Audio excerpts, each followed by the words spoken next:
Léo, o último vídeo que fizeste sobre como falar como um português está a ter imenso sucesso. Tens que fazer outro do mesmo género. Gostava imenso de fazer outro parecido, mas aquele era um bocado longo.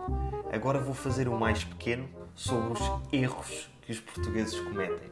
Não fizeste já um short sobre isso? Sim, mas já foi há muito tempo atrás e, além disso, num vídeo normal consigo falar sobre as coisas em mais detalhe.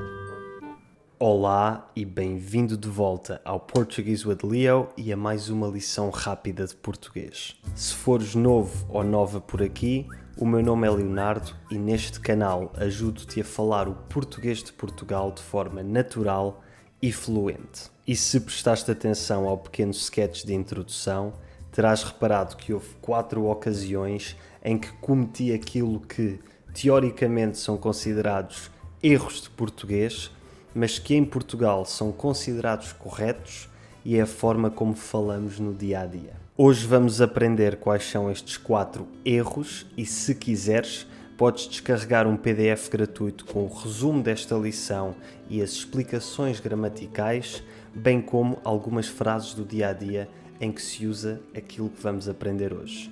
O link está na descrição. 1. Tens que fazer outro do mesmo género. Começamos com ter que. No passado fiz um vídeo muito completo sobre o verbo ter, que podes encontrar aqui em cima e na descrição, no qual expliquei todas as utilizações deste verbo, incluindo a forma ter de, que significa ter o dever, a responsabilidade ou a obrigação de fazer alguma coisa.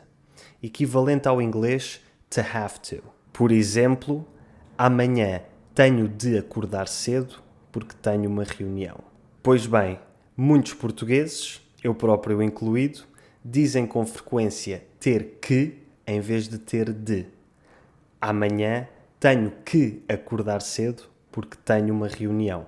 Isto talvez aconteça por influência do espanhol, em que esta expressão se diz tener que, ou talvez porque foneticamente parece ser mais fácil pronunciar ter que em vez de ter de, em que temos de vibrar as cordas vocais para pronunciar o D. Quem sabe? Seja qual for o motivo, hoje em dia toda a gente usa tanto ter de como ter que, portanto, se estiveres a aprender português, usa a expressão que te sair mais naturalmente, porque é aquilo que nós portugueses fazemos. 2. Gostava imenso de fazer outro parecido, mas aquele era um bocado longo. Gostava imenso. Aqui o erro é a utilização do pretérito imperfeito, gostava, em vez do condicional gostaria. Teoricamente, em português, o pretérito imperfeito serve para falarmos de algo que acontecia no passado de forma contínua ou recorrente. Por exemplo, quando era criança, eu fazia desporto todos os dias. Já o condicional serve para exprimir coisas menos concretas, como um desejo ou algo cuja realização depende de outros fatores. Por exemplo, se eu tivesse mais dinheiro, viajaria mais. Na frase que usei na introdução, gostava imenso de fazer outro parecido, estou a exprimir o desejo de fazer um vídeo parecido ao da semana passada e, portanto, deveria usar o condicional e dizer gostaria imenso de fazer outro parecido. No entanto, em Portugal, nós usamos o pretérito imperfeito nas situações em que se usa o condicional. Pegando no exemplo de há bocado, se eu tivesse mais dinheiro, viajaria mais. Em Portugal é perfeitamente normal dizer se eu tivesse mais dinheiro, viajava mais. Mais uma vez, recomendo-te usares aquilo que te vier mais naturalmente. Pretérito imperfeito ou condicional. 3. Agora vou fazer um mais pequeno sobre os erros que os portugueses cometem. Mais pequeno.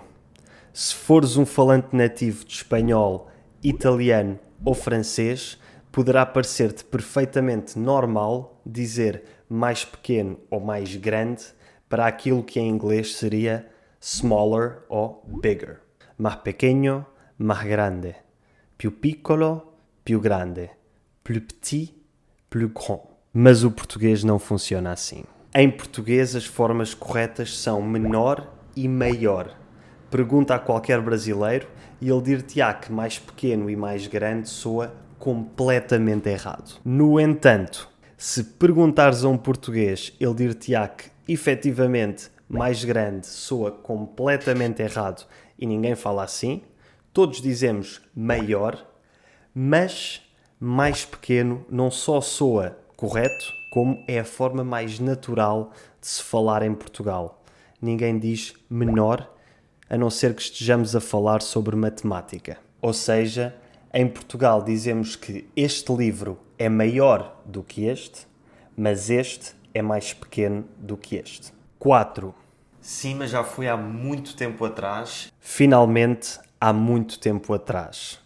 Esta expressão é uma redundância porque quando dizemos que algo aconteceu há muito tempo, já está implícito que aconteceu no passado e, portanto, é desnecessário dizer atrás.